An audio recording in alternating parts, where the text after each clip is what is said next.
En México, el fútbol femenil siempre ha empezado así, sin reflectores, sin permiso o la urgencia de jugar. Durante décadas, las mujeres jugaron partidos que nadie registró, goles que no entraron en las estadísticas, victorias que no aparecieron en los libros. Pero hubo un momento, uno solo, en el que ya no pudieron ignorarlas. Damas y caballeros, lo impensable está ocurriendo en el Estadio Azteca. Más de 100,000 personas llenaron el estadio más grande del país para ver jugar a mujeres. Fue real, fue masivo, fue televisado. Y aún así, la historia decidió que no había pasado. En 1971, México organizó el Mundial Femenil más grande de la historia. No fue clandestino, no fue pequeño, no fue un error. Fue un desafío directo al orden del fútbol mundial. Y por eso, tenía que desaparecer.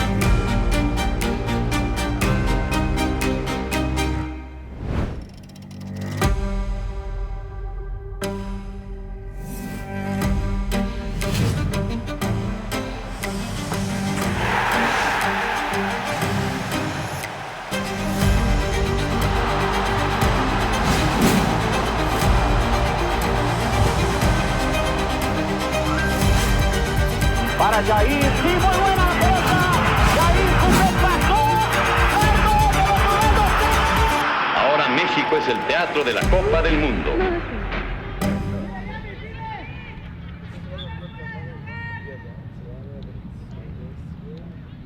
Yo pensé que yo era la única mujer en el mundo que jugaba con los hombres. Mi papá nunca quiso que yo jugara al fútbol. Siempre lo hice a escondidas de él. Porque en esa época pues no había fútbol femenil, ni niñas que jugaran. Yo era la que andaba en medio de todos los niños. Y bueno, pues ya sabía golpear la pelota, hacer driblings. Y era el deporte que más me gustaba, ¿no? Hasta que me cachó y fue por mí, a punta de cinturonazos, porque el deporte de fútbol era únicamente para varones. Y nosotros teníamos que hacer las labores del hogar con nuestra mamá y cuidar a los niños, ayudarles al quehacer, ayudarles a la comida. Había tías que decían que cómo era posible que me permitieran andar ahí con tanto chamaco, que pareces marimacho y que cómo te van a ver ahí en la calle. Nos criticaban, nos decían que las mujeres eran para su casa, que no deberían de ir a jugar fútbol. Decía una compañera que éramos las prófugas del metate, porque como una mujer jugando fútbol. Entonces sí había muchísimos señalamientos y muchas puertas cerradas porque nunca nadie nos escuchó.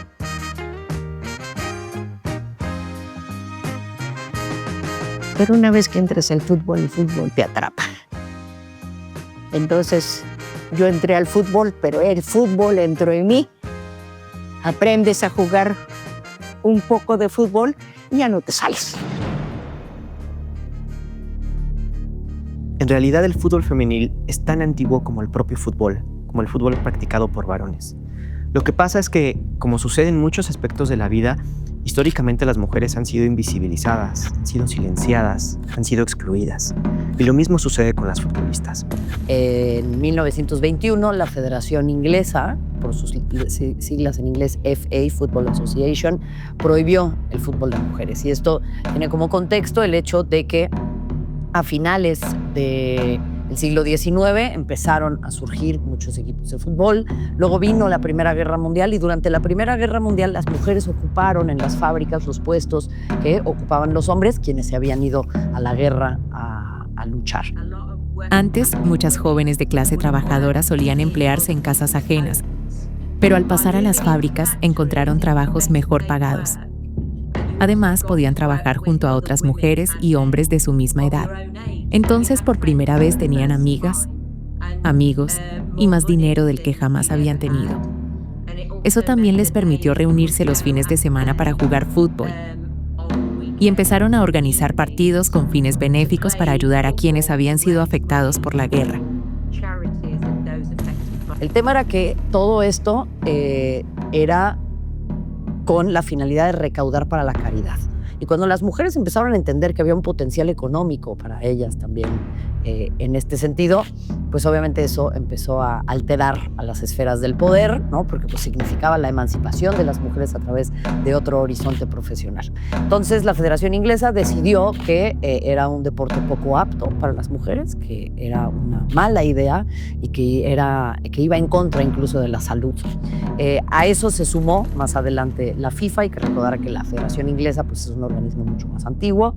Lo que se hizo fue prohibirlo en los estadios y canchas de los equipos miembros de la Asociación de Fútbol de Inglaterra. Y también prohibió que los oficiales, los árbitros y otros miembros de la Asociación de Fútbol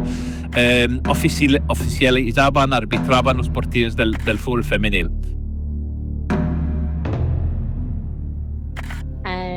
En ese contexto global, se difundieron teorías pseudocientíficas que afirmaban que el fútbol y otros deportes dañaban la fertilidad de las mujeres. Se afirmaba que, si el fútbol estaba pensado para crear al hombre ideal, fuerte y viril, entonces, cuando lo practicaban las mujeres, debía tratarse de una perversión de ese modelo. Es la idea de que las mujeres necesitan ser protegidas de sí mismas, de hacer cosas que podrían exigir en exceso al cuerpo femenino. Y de alguna forma querían alejar a las mujeres de los terrenos anteriormente establecidos para los hombres, porque los hombres regresaban de la Primera Guerra Mundial y querían jugar de nuevo. Y entonces la idea era alejar a las mujeres del territorio. De ese modo, los hombres intentaban mantener el control del mismo modo en que buscaban controlar el trabajo de las mujeres en ese periodo. Porque si las mujeres están jugando fútbol, entonces no están contribuyendo al hogar ni al bienestar de los hombres a su alrededor, ya sean sus hermanos, sus padres o sus esposos. Hay que recordar que la Federación Inglesa pues, es un organismo mucho más antiguo y la FIFA amenazó con desafiliar a cualquier club que permitiera en sus campos oficiales a las mujeres jugar al fútbol. Llegó a tal punto que incluso en la dictadura en Brasil se convirtió pues, en un crimen que podía ser penado con cárcel. Después de Inglaterra, la prohibición se extendió. Francia en 1932, Noruega en 1931, Alemania Occidental en 1955. Y a medida que las dictaduras de derecha asumieron el poder en Sudamérica, el fútbol fue empujado a la sombra. Y esto pues, nos habla obviamente de una idea muy conservadora que busca intervenir la autonomía de los cuerpos de las mujeres y que busca también alejarnos de la vida pública. Sin embargo, los 60 fueron una época de grandes cambios y reivindicaciones en el mundo, también en México. Ser mujer en los 60, pues era un poco ser ama de casa, de aprender una serie de cosas que las mujeres deben de saber hacer por si se casan, por si tienen que atender a los hermanos. En fin, era un poco limitado, pero de alguna manera ya estábamos intentando estudiar y salir adelante. Las mujeres comenzaron a cuestionar los roles que durante décadas les habían sido impuestos. Y ese impulso de cambio también llegó al fútbol. Bueno, estaba muy en boga la segunda ola del feminismo. Las mujeres exigían más derechos sobre sus cuerpos, exigían más actividades de ocio, exigían también insertarse a los roles como trabajadoras, es decir, salir de sus casas, ¿no? Salir de estos roles tradicionales en los que siempre se les ha visto. Y esto que venía pues, gestándose previamente con movimientos estudiantiles alrededor del mundo, con la búsqueda de un mundo mucho más igualitario. Desde los años 50, el Estado mexicano entendió el deporte como propaganda, no solo para competir, sino para contar una historia hacia afuera. México era una vitrina al mundo. Con los Juegos Olímpicos en 1968 en Ciudad de México y la Copa del Mundo en 1970, México se siente como el centro del mundo deportivo. Hacia los años 60 ya hay muchísimos equipos de fútbol femenil, no solamente en México, sino también en otras partes del mundo, como en Italia, en Dinamarca, en España, en Inglaterra, en Francia. Y esto tiene tal nivel, causa tanta euforia, que empresarios italianos tienen a bien formar la Federación Internacional Europea de Fútbol Femenil. Esto es muy importante, porque eso implicaba disputarle el monopolio del fútbol a la FIFA. Entonces, ok, no voy a hacer un mundial varonil, tú tienes ese monopolio, pero tú no aceptas a las mujeres, entonces lo voy a hacer yo. Personas como Sir Stanley Rouse eran muy poderosas dentro de la organización y traían consigo una visión británica sobre el papel de las mujeres. Por eso, una institución tan dominada por hombres como la FIFA no quería encargarse del fútbol femenino, porque simplemente no lo comprendía. En 1968 había una liga en Italia, había una federación de fútbol femenil creada en Italia, la Federación Italiana Calcio Femminile, y esto creó 2 grupos de 5 equipos, y entonces comenzó a competirse en este país. Y básicamente encontraban apoyo con diferentes organizaciones y patrocinadores. Y como es natural, como el fútbol, la Copa Mundial de Hombres es una cosa muy ya establecida, se pensó la idea de crear una competición para mujeres. Se llega el momento en que vámonos a Italia. Un periodista, Manelis Quintero, que fue el que hacía las notas de las pequeñas notas de los juegos. De alguna manera él iba a los partidos y hacía notas de cómo eran los resultados de los equipos y a veces destacaba algunas jugadas que hacían X o Z jugadora. Y así fue más o menos como se iba conociendo y así fue como fueron llegando más equipos. Entonces, él tuvo el primer contacto de esa invitación. Por algún motivo él se entera como periodista y va a hablar con quien dirige las ligas y decirles, oigan, hay la posibilidad de que México pueda participar en el primer campeonato del mundo. No lo hace la FIFA, lo hace la Federación Internacional de Fútbol Femenil. Nos dijo Efraín, les voy a comentar algo. Pues estamos para irnos al Mundial a Italia. En ese momento nos empezamos todas a hacer así, como nos tenían todas nos hicimos corito. ¿Y cómo que se va a hacer el Mundial en Italia? Pues sí se va a hacer el Mundial en Italia. Entonces, vámonos a entrenar duro porque tenemos que hacer un papel bueno para México. Nos fuimos a Italia, aunque no teníamos uniformes, ya estábamos para subirnos al avión y llegó el uniforme, llegaron los zapatos, llegó todo para irnos a Italia, pero no teníamos nada. Íbamos con una falda negra, zapatos negros y blusa blanca. Y la mochilita que llevábamos de las 8. Nada más. No teníamos ni idea que nos iban a tocar el himno nacional o que teníamos que llevar la bandera de México. No teníamos nada de idea de eso.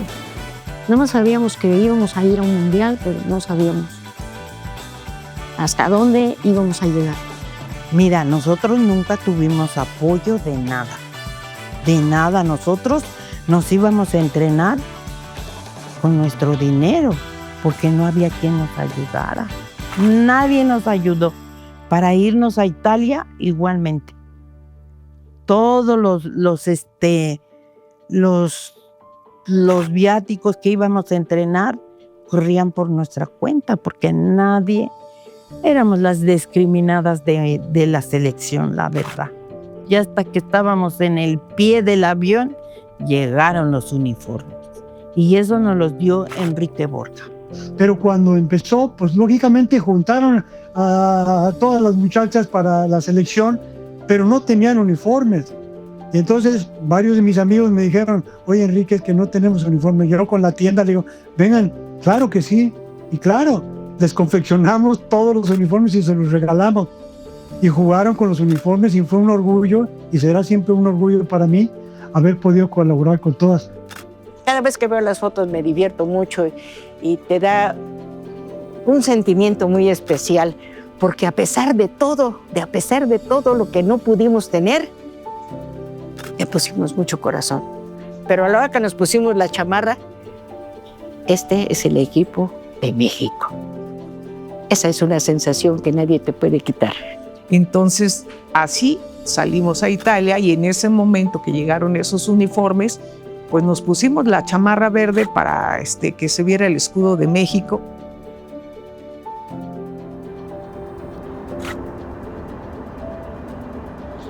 Bueno, muchas cosas pasaron en mi mente. Una de ellas es de que, pues, ¿a dónde voy? Nos fuimos de día y llegamos allá de día. Y entonces yo no alcanzaba a pensar, a imaginarme por qué de día y llegamos de día. Fueron 16 horas de vuelo. Pues sí, se siente algo rarito, no creas, pues nunca se había uno subido a un avión y de momento vámonos en el avión, como que daba miedo, a mí sí me daba miedo. Sin conocer Xochimilco te vas hasta Italia, ¿no?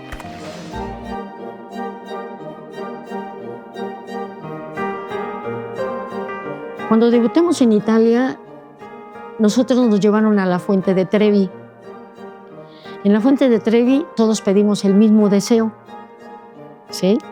De ganar para los cuartos de final, pasar.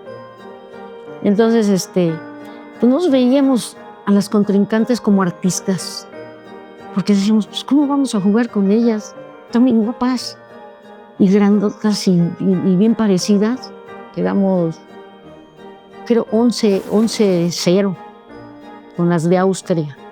Pero no nos imaginábamos que fuéramos a ganar. Y pues ganamos ese partido. Y a fin de cuentas, México tenía más fútbol que ellas, aunque eran de extranjero, pero traíamos buen fútbol y buen equipo. Entonces íbamos partido a partido, pero nos llevaron a ver exactamente el de Italia contra las suizas. Y ahí vimos cómo el arbitraje estuvo demasiado cargado hacia el equipo de casa. Entonces, pues desde ahí ya sabíamos que íbamos a luchar no con 11, sino con 12. Y sí, efectivamente lo perdimos. Desgraciadamente allá, pues los árbitros eran italianos. Nosotros teníamos la condición, la técnica, el rendimiento, todo para ganar. Pero allá, pues sí, nos jugaron chueco las italianas, ¿no? Porque todo lo veían a favor de ese árbitro. A pesar de no conseguir el objetivo, la selección femenil regresa a México con un tercer lugar. Nosotros dijimos, en el avión veníamos platicando, ¿cómo irá a ser nuestra llegada a México? Y dijimos, no va a ir nadie, nada más nuestra familia. Habíamos planeado que nos íbamos a ir bajando del avión a Garibaldi a comernos una costilla con frijoles, tortillitas así hechas de mano y todo. Y dijimos, sí, nos vamos. Pero cuando llegamos aquí a México, cuando ya aterriza el avión y pone la escalinata para bajar y empezamos todas a descender, pues sorpresa, estaban los mariachis, había familia, estaban la prensa en general, ¿no? Esperándonos. Entonces, pues, nadie esperaba eso. Entonces decíamos, ¿quién viene en el avión, no? Invadido de mariachis, pancartas, las dos ligas, los equipos de las ligas y todo, con mamparas ahí, bienvenidas y felicidades, y obtuvieron el tercer lugar. Lo que pasa es que Manelich, cada vez que había un partido, pues mandaba la nota. Y entonces todos aquí se enterábamos, pero nosotros allá no. Entonces no sabíamos que era a nosotros quienes nos estaban recibiendo. Después de la hazaña que tuvimos en Italia, que desde 6 equipos, 5 europeos y 1 de América, nos trajimos el tercer lugar. Entonces ahí la gente ya empezó a creer en nosotros. Y ya salimos y entonces vemos que salen corriendo y ya ves a tu familia, ya ves a los conocidos y ya dices tú, es a nosotros. tampoco nos esperábamos esa recepción. Pero también es algo que guardas para siempre, ¿no?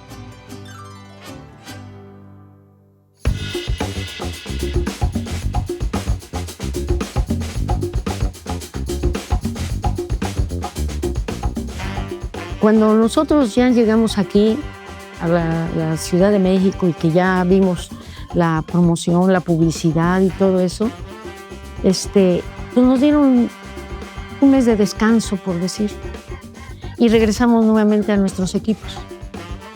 Al regresar a nuestros equipos, nuevamente sale otra convocatoria, en el cual nosotros éramos sede del segundo mundial. Nos causó de gusto, alegría, sorpresa y supimos ahí que se iba a hacer aquí la sede en el Mundial en México y que el señor Jaime de Haro iba a ser el organizador del Mundial. Y otra vez nos reunimos y a entrenar duro hasta que dijeron el Mundial en México ya está en pie. Y nosotros bien contentas. Qué bueno. Y pues así fue. Italia 70 no tiene mucha repercusión en los medios mexicanos. Además está eclipsado, está opacado por México 70, que es el gran mundial. Pero tiene suficiente éxito como para que en 1971 un empresario llamado Jaime de Haro identifique el potencial comercial del fútbol femenino. Jaime de Haro ve como una gran oportunidad proponer a México como candidato a México 71. De hecho, se acerca con Efraín Pérez, que es el presidente de la Asociación Mexicana de Fútbol Femenil, y con un periodista, creo que el único o de los pocos que daban seguimiento al fútbol femenil, que es Manelich Quintero. Y les propone hacer una candidatura, viajar, entrevistarse con los empresarios italianos y ofrecerles la propuesta. México ya había probado que podía hacerlo. Había organizado los Olímpicos, el Mundial, tenía estadios, tenía televisión, tenía el público y tenía una selección femenil que venía de ser tercera del mundo. Jaime de Haro era productor de eventos de distintos tipos de espectáculos, organizaba funciones de lucha libre incluso, y era una persona, si no del círculo íntimo de Azcárraga, pero sí trabajaba con Telesistema. O sea, es una persona de televisión que sabe cómo funciona el negocio, cómo se está articulando, a diferencia de Italia 70.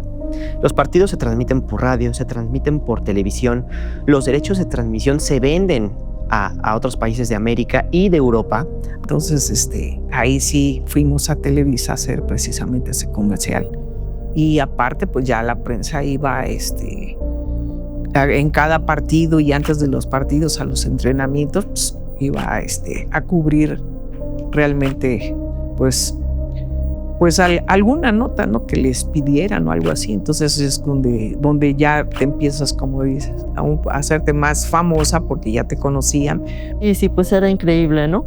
Yo, por ejemplo, pensaba en el orgullo que estaban sintiendo mi familia, de salir en la televisión, del periódico, de las entrevistas. Creo que hoy en día nos horrorizarían algunas de las preguntas que les hicieron a las mujeres, porque intentaban empujarlas hacia el papel tradicional femenino.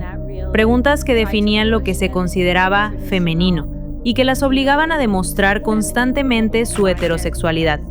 Preguntas como, ¿con qué tipo de hombre sueñas casarte? Ese tipo de interrogantes era además muy inapropiado, sobre todo porque en su mayoría eran adolescentes. Hubo una promoción previa muy sexista, en la que se hablaba de equipos formados por actrices y modelos.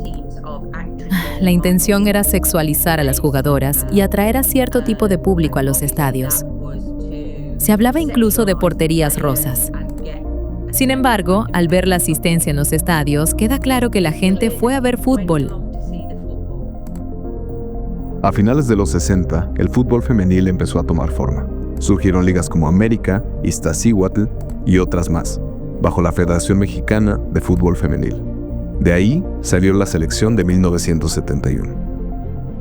Ya cuando dicen defensas, Marta Coronado, Berta Orduña, Paula Pérez, Irma Chávez, y dicen Lourdes de la Rosa. No, hombre, no sabes. estaba que no me la creía. Dije, soy seleccionada nacional. Y sabes que agarré y ya me vine tomé el pecero y precisamente en ese momento que me subo, dice el señor, el de la radio. Ya tenemos en este momento la lista de las selecciones nacionales de fútbol que nos van a representar a México. Empiezan a decir los nombres y dice el chofer, estas ya estaban a jugar fútbol, esas viejas. Y entonces yo agarré y volteé a una señora que venía junto a mí, íbamos hasta adelante, y me dice, se me hace que las mujeres van a ser mejor que los hombres. Ellas van a triunfar. Entonces agarró y me dice, ¿verdad, mijita? Y le digo, sí, señora, yo soy una de las seleccionadas. Y se me queda viendo el chofer y me dice, ¿qué? ¿Qué dice chamaca? Digo, sí, señor, yo vengo de que nos acaban de dar la alineación y yo estoy seleccionada. No me digas. Y entonces los pasajeros de atrás dicen, no me digas, ¿dónde vives? Y ya todo esto. Pues ya me vino a dejar el señor, ¿sí? Hasta acá, porque bueno, era el paso. Y me dice, no. Le digo, sí, señor, ¿se cobra? No es nada, chiquita, no es nada, es gratis. Y te voy a venir a ver para que me autografíes junto con todas las seleccionadas.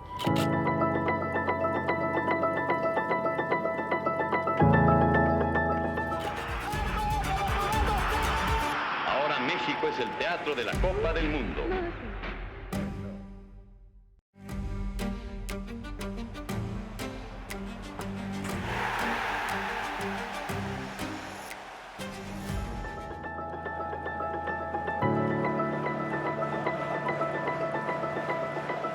Damas y caballeros, estimado público, el día de hoy, nuestras chamacas, la selección femenil mexicana, hará su debut contra Argentina en el segundo torneo de fútbol femenino a celebrarse en nuestro país.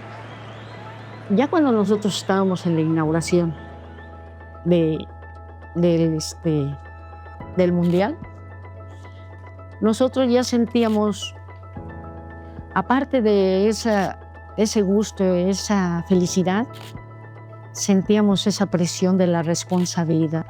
Que sientes que te late rápido.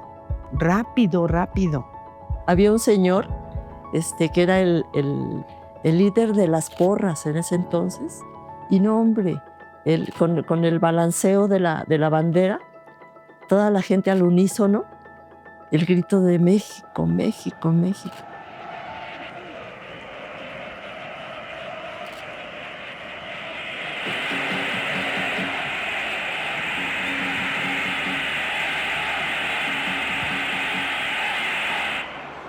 A veces el eco del Estadio Azteca parece un enjambre de abejas, ¿no? En los vestidores se oía una sola voz.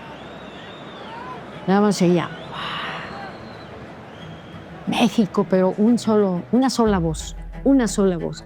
Como nos habían criticado tanto, dijimos, no, ni nos van a seguir, ¿no? Pues cuando salíamos, volteaba uno para atrás y para acá y llenísimo, pues uno sorprendido porque ¿cómo te iban a ver el Estadio Azteca de lleno si ya te habían criticado demasiado? El público mexicano se apasiona hasta el llanto por apoyar a su selección, damas y caballeros. Lo impensable está ocurriendo en el Estadio Azteca. Por primera vez un partido de fútbol de mujeres será disputado en el Coloso de Santa Úrsula. Te queda muy marcado, ¿no? Porque en realidad te toca vivirlo, ¿no? Que tú vas a ser la protagonista en el primer juego de inauguración de ese mundial. El árbitro pita el inicio del partido del Mundial México 71. México buscará vencer al equipo argentino ante una Azteca a reventar. El partido comienza con México volcado al frente. María Eugenia, la Peque Rubio, desborda por la banda. El público grita México, México, pero Argentina aguanta. Silvia Zaragoza desborda por la banda, pero el balón llega fácil a las manos de la portera Marta Soler. México manda el centro y la Peque Rubio la manda al fondo. ¡Gol! ¡Gol de México!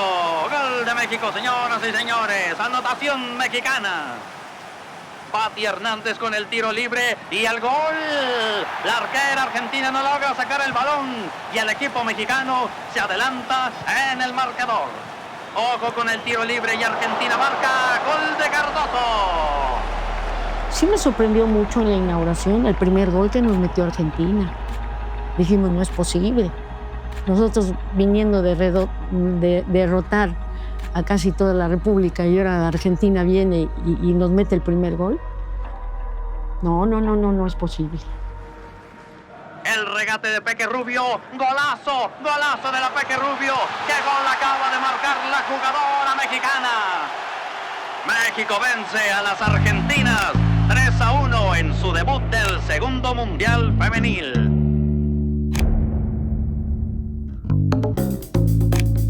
Todos esperaban el cambio de camiseta, porque como íbamos a ser mujeres, iban a vernos las piernas, iban a ver nuestro físico, iban a ir al cambio de camisetas.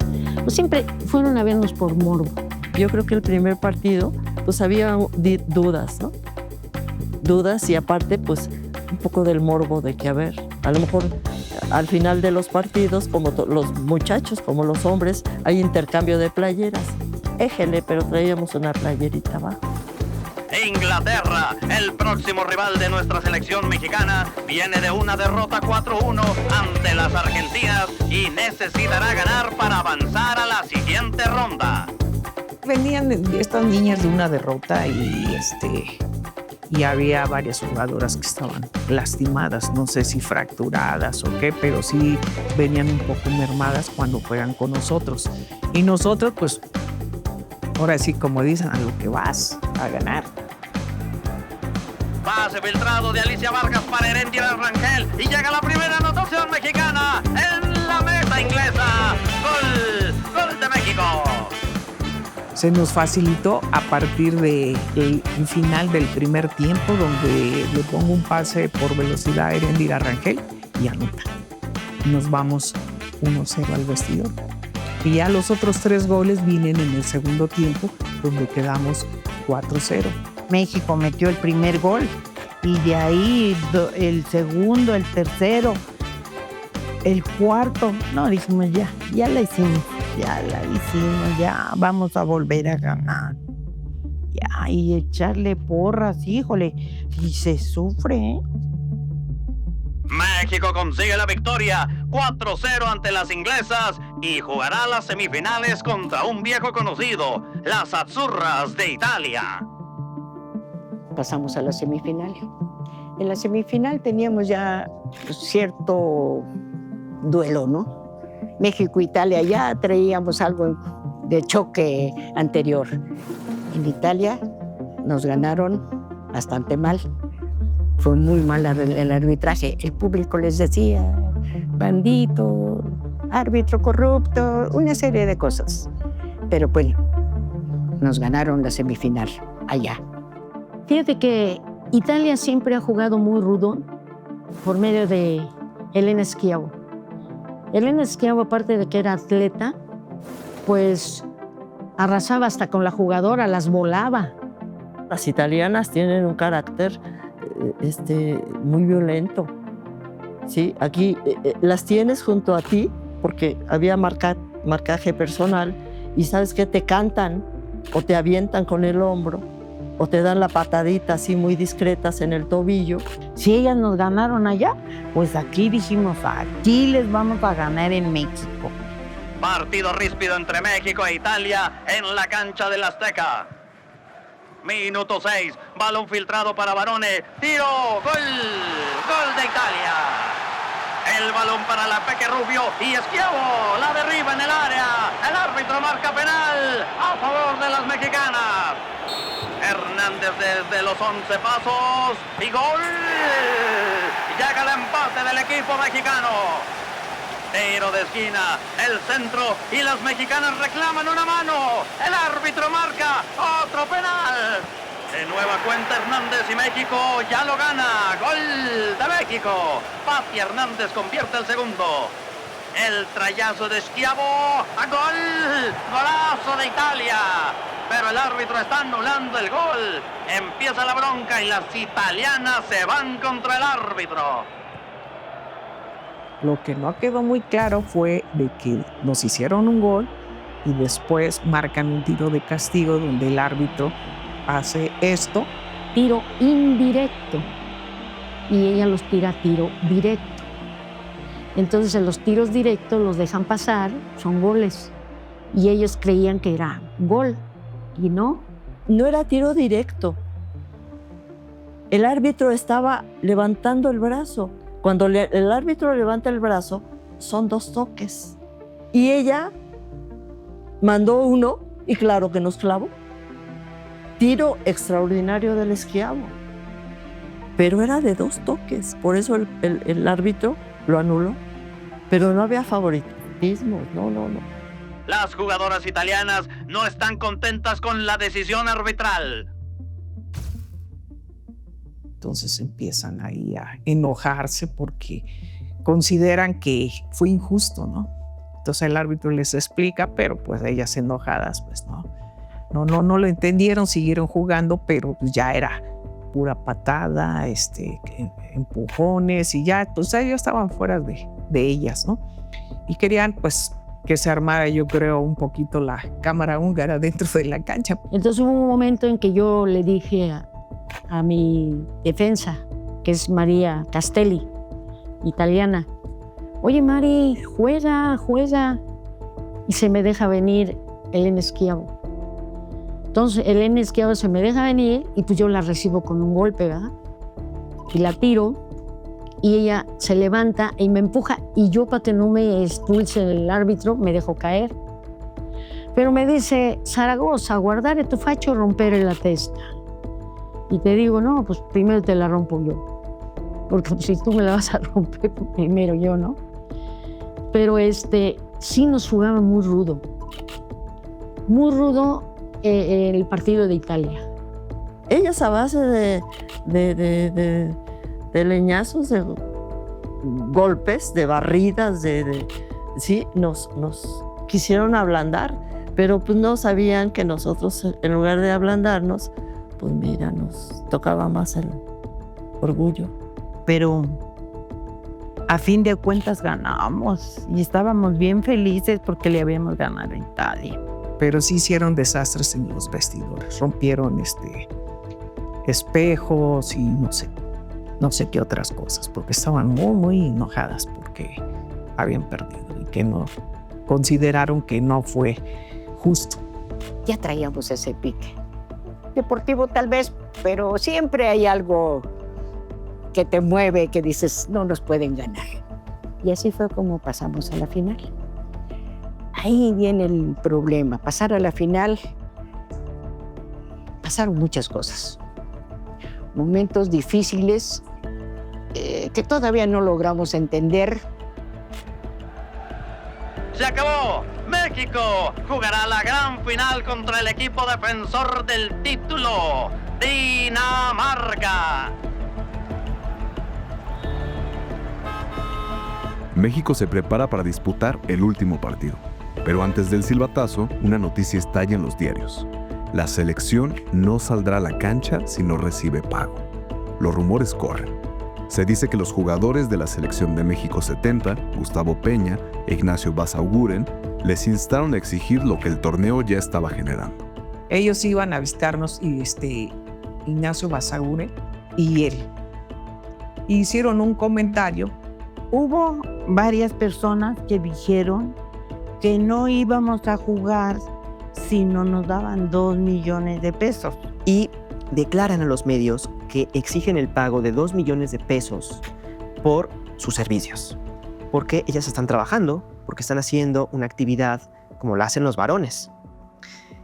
Y esto no cae nada bien en el comité organizador ni en los medios. Cuando las mujeres buscamos bajo el sistema capitalista que es primo hermano también del patriarcado, insertarnos dentro de esa lógica, ¿no?, de mercado, rápidamente somos castigadas porque se nos acusa de ser demasiado ambiciosas, se nos acusa de querer siempre ir detrás del dinero, se nos acusa de muchas otras cosas que en realidad lo único que hacen es esconder el miedo primordial, que es que las mujeres dejemos de ejercer las labores de cuidado que sostienen la vida y que le permitan a los hombres incorporarse de la manera en la que lo hacen en el mercado capitalista y laboral. Pero lo cierto es que, pues sí, sabemos que el monstruo Televisa estaba presente porque era muy conveniente un evento que había jalado 110,000 personas en un estadio Azteca con uniformes de futbolistas. Era revolucionario, ¿sabes? Me parece que más se cubría por el morbo que tanto por el interés de un fútbol femenil que ellos mismos veían como un fútbol amateur. Y ese era el pretexto por el que no les querían pagar, porque decían, no, bueno, pero es que ustedes, o sea, no son profesionales, o sea, no eran profesionales y por el otro lado estaban explotando toda esta imagen y todo este movimiento que habían generado a través de este interés por ir a verlas jugar, ¿no? Pero el resultado de esa supuesta petición fue terrible. No pudimos entrenar, no podíamos dormir. Nos hablaban a la medianoche y decir, oigan, ¿cómo es que van a cobrar si ustedes son amateur? No sé qué. Sí, señor, gracias. Las jugadoras, según los reportes de los periódicos, se mantienen firmes, deciden no jugar la final, no enfrentar la final contra Dinamarca a menos que se les pague. Pero eso fue y es una verdadera mentira, porque no pedimos nada. Entonces a nosotros nos presionaron demasiado para decir que estábamos pidiendo 2 millones de pesos, siendo que no pedimos ni un peso. Pero quien lo originó hizo lo peor de este mundo, porque nos hizo perder la concentración. Entonces ahí, pues pasaron varias cosas. Dejamos de entrenar, ya no fuimos a entrenar, ya nada, y pues sí te acosaba un poco la prensa para saber y querer dar de primera mano la noticia, ¿se juega o no se juega? Entonces llegó el momento que, pues que dijo el profesor Efraín y Víctor, ¿saben qué? Pues ya, vamos a tomar una decisión, esto y lo otro, y vamos a recibir a la prensa en un salón que nos prestaron ahí del mismo hotel. Nosotros no sabíamos nada. Nosotros nos llamaron por teléfono y nos dijeron que había una junta abajo, ¿sí? En el lobby, no era lobby, era en un lugar de la sala de juntas del hotel, del Suiza Emperador. Entonces nos llamaron y bajamos y empezaron a hablar de que estábamos solicitando 2 millones de pesos. Entonces todo el mundo mira, nosotros cuando nos llamaron ya estábamos dormidas. Ya bajamos así todas modorras. Y mi compañera me dice, ¿qué pasa? Le digo, pues yo no sé. Nosotros no supimos ni de dónde salió ese rumor. A nosotros lo único que nos dijeron es, va a haber una rueda de prensa hoy a las 10 de la noche. Bajamos todas y lo único que nos preguntaron fue, ¿van a jugar mañana la final? Sí, sí vamos a jugar la final. Y ya ahí dijimos, bueno, pues sí vamos a jugar, porque la gente qué culpa tiene, ¿no? La gente es la menos culpable de que pues ya pagaron sus boletos y que no se juegue, ¿no? Y aparte, pues no se vale, ¿no? Pero pocos días, pocas horas realmente antes de la final contra Dinamarca, terminan leyendo un comunicado, dando una conferencia de prensa y diciendo que valen más los aplausos que los millones. Desde luego, previo a esta declaración, ya habían sido llamadas por el regente del Departamento del Distrito Federal, también por el jefe de policía, y ojo, no hay que perder de vista esto, no hay que olvidarlo, es un México profundamente autoritario. A esta Yolanda Ramírez, a Yola, ella fue la que leyó una carta donde, pues, ¿cómo nos vamos a negar? De un dinero que ni siquiera estaba en nuestra mente. Jamás, jamás, jamás. Que el regente de la ciudad estuvo hablando por teléfono, privándonos de nuestra tranquilidad y todo eso, son rumores. Eso no existió. Que jugadores de primera división fueron a pedirnos que no los fuéramos a humillar, que no fuéramos a ganar el mundial y todo eso. Les juro que esos rumores, porque yo ni nunca los vi. Nunca los vi. Más allá de si lo hicieron o no, de quién lo hizo, de quién lo encabezó, creo que el valor de eso que se reportó no disminuye. Esa petición es tan legítima en 1971 como al día de hoy.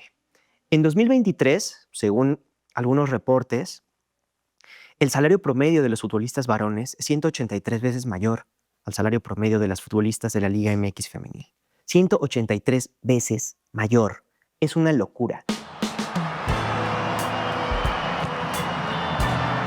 Damas y caballeros, pónganse de pie. El coloso de Santa Úrsula vibra como nunca antes. 110,000 almas que retumban para apoyar a las mexicanas. Comienza el partido. México buscará vencer al campeón defensor. Augustensen recibe un balón en el área y fusila a la portera mexicana. Gol de Dinamarca. Susan Augustensen marca el segundo. El resultado se vuelve casi imposible de remontar. Augustensen firma su hat-trick. Gol de Dinamarca. Un 3-0 que cae como una losa de concreto sobre las ilusiones locales. Considero que fue el peor partido que pudimos haber tenido todas. ¿Por qué? Ya no hubo el fútbol de conjunto que habíamos demostrado, ya ahí cada quien quería ganar sola, no alcanzábamos a salir porque dabas el paso, se las quitaban y otra vez para atrás porque querías llevarte a medio mundo. Pero llegamos muy desorientadas. No fue el mejor partido que hubiéramos dado. No es excusa, ellas son muy buenas, lo que sea de cada quien. Dinamarca era excelente, pero nosotros éramos muy buenas también. Y entonces ahí nos hubiéramos visto en igualdad de condiciones y a ver de qué cuero salen más correas. No sucedió así. Y ya no queremos ni investigar qué pasó o qué no pasó. México pierde la final con Dinamarca. Dinamarca es bicampeona en este Mundial Femenil. Esta vez no fue para las mexicanas que dejaron todo en el campo. Fuimos criticadas, como te digo, fuimos criticadas y al fin de cuentas sacamos un buen lugar y sacamos y brillamos como lo que éramos, una selección de México, que nadie lo había hecho. Entonces, pues, felices estábamos. Tristes porque perdimos, pero felices porque hicimos un buen papel. ¿Perdimos la final? Sí, y todavía nos duele todo el tiempo. Pero la jugamos con ganas. Nunca derrotadas. La jugamos hasta el último momento. Después del Mundial, no fuimos reconocidas ante la Federación Mexicana de Fútbol. Nos consideraron no como un mundial, ni el primero ni el segundo. El tercero en Italia, el segundo en México. No fuimos reconocidas. Ya se acabó el Mundial México 71, ya no hubo nada. Ya nomás, ahora sí, cada una de las muchachas se fueron a sus equipos, pero ya no hubo otra selección. Salimos a promover el fútbol por toda la República, en las canchitas donde se pudiera, en el estadio municipal, en cualquier cosa así. ¿Por qué? Porque queríamos que hubiera más fútbol. Pero la decisión fue la de los de pantalón largo. No sé qué miedo tenían, pero afortunadamente la liga ya está. Ahora las chicas juegan fútbol.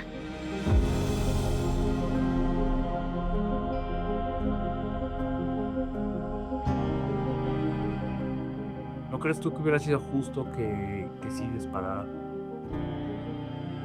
Mira, lo único justo que yo hubiese querido es que la federación nos hubiera reconocido. porque la federación no nos reconoció nuestro mundial. Claro que hubiera sido justo, pero en principio nadie lo pidió. Nosotros estábamos orgullosas de representar a nuestro México. Ni siquiera se nos hubiera ocurrido pedir un dinero. Nunca se nos hubiera ocurrido. Tal vez sí, porque nunca pensaste en que podías devengar un sueldo por lo que hacías. Pero en realidad se nos atacó que por qué pedíamos si éramos totalmente amateur. Yo fui una de las que contesté, bueno, sí, efectivamente, somos amateur, no tenemos derecho a pedir, pero entonces que las entradas sean gratis para la gente, que les regresen su dinero, porque las del espectáculo somos nosotros. Desde luego que el hecho de que las mujeres pidieran dinero, exigieran dinero, eso no le gustó nada al comité y no le gustó nada a la federación. De modo que ellos intentaron apagar ese fuego, tenerlo lejos, cancelarlo.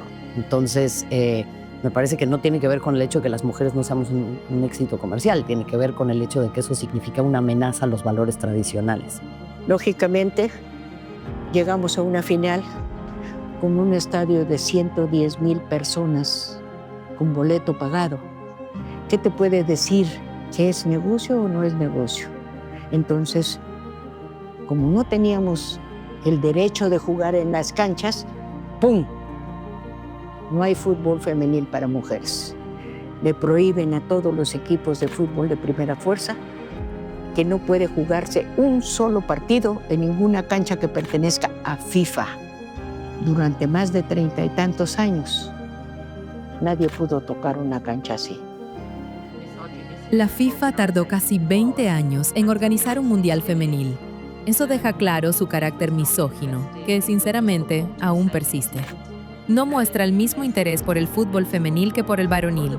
De lo contrario, habría existido algún tipo de reparación histórica por el abandono del fútbol femenil que se prolongó hasta 1991.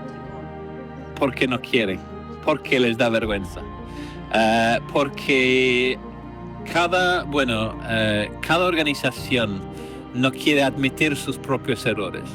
Y FIFA, como sabemos, no quiere aceptar que haya otras historias del fútbol, quiere controlarlo todo.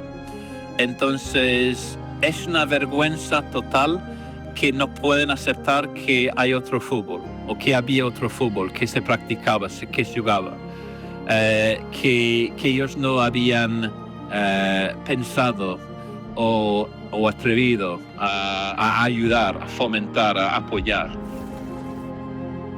Después del Mundial, las jugadoras continuaron haciendo giras por el mundo, pero sin el apoyo de la Federación Mexicana ni de la FIFA. Tuvieron que hacerlo bajo el nombre de las mundialistas. Ya nosotros no podíamos jugar como selección mexicana. Ya nosotros vinieron invitaciones de Argentina, de Perú, de Italia, pero ya no como selección. Ya nos fuimos como mundialistas, el equipo mundialistas. Para mucha gente el fútbol femenil apenas nace y no es así, resurge. El fútbol femenil resurge y lo hace con mucha fuerza. Y me parece que este es el mejor momento de no olvidar quienes estuvieron atrás, quienes ya patearon balones y quienes han pateado barreras para que esto siga adelante. 1971 es clave por el enorme costo personal que tuvo. Jugadoras y entrenadores fueron sancionados por participar. En Inglaterra, las jugadoras fueron suspendidas y su entrenador, Harry Batt, expulsado de por vida. El equipo danés campeón nunca fue reconocido por su federación y su entrenador murió joven tras ser tratado muy mal. También el entrenador de la selección francesa de 1971 murió sin recibir el reconocimiento que merecía. Hubo un enorme costo personal y durante años se les hizo sentir vergüenza por haber participado. Entonces, hoy deberíamos revisar esa historia y honrar su contribución fundamental al desarrollo del fútbol femenil y del deporte femenil en general. Y ellas nos llevaron a reinterpretar nuestro amor por el fútbol y lo que es capaz de hacer este deporte.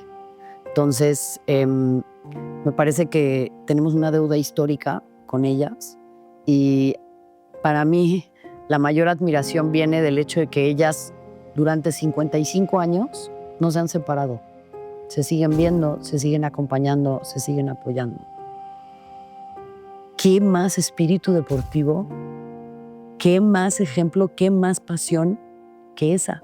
Porque lo hicieron lejos de los reflectores, no lo hicieron para que les dieran premios, no lo hicieron para que les dieran dinero, lo hicieron porque verdaderamente aman este deporte. Al final de todo esto, si son reconocidos o no, nosotros estamos ya en la historia del Azteca y del fútbol femenil y ya hicimos lo que teníamos que hacer y entonces pues no hay por qué pensar como dicen, no, pero que siempre recalcan que mundiales no reconocidos. Digo, bueno, pues reconocidos o no, nosotros ya hicimos historia, estamos en la historia y llámenle cascarita o llámenle como quieran, pero ya estamos ahí. Ni nosotros sabíamos que íbamos a contar ya en la historia universal. Ni nosotros sabíamos.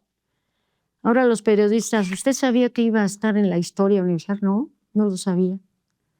Y que después de 50 años nos vuelvan a recordar ustedes, es una satisfacción enorme, enorme.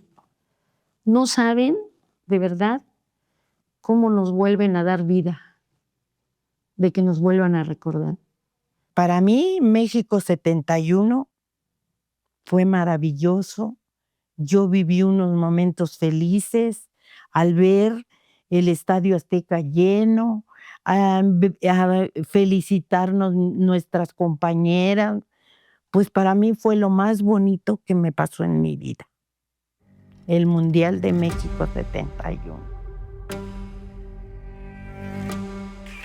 Teresa Aguilar, Paula Pérez, Elsa Salgado, Elvira Aracena, Yolanda Ramírez, Marta Coronado, Erendira Rangel, Irma Chávez, Lourdes de la Rosa, Cristina García, María Eugenia Rubio, María de la Luz Hernández, Patricia Hernández, Elsa Huerta, Sandra Tapia, Guadalupe Tobar, Rebeca Lara, Alicia Vargas, Acela Nila, Berta Orduña y Silvia Zaragoza. Ellas son las pioneras del fútbol femenino.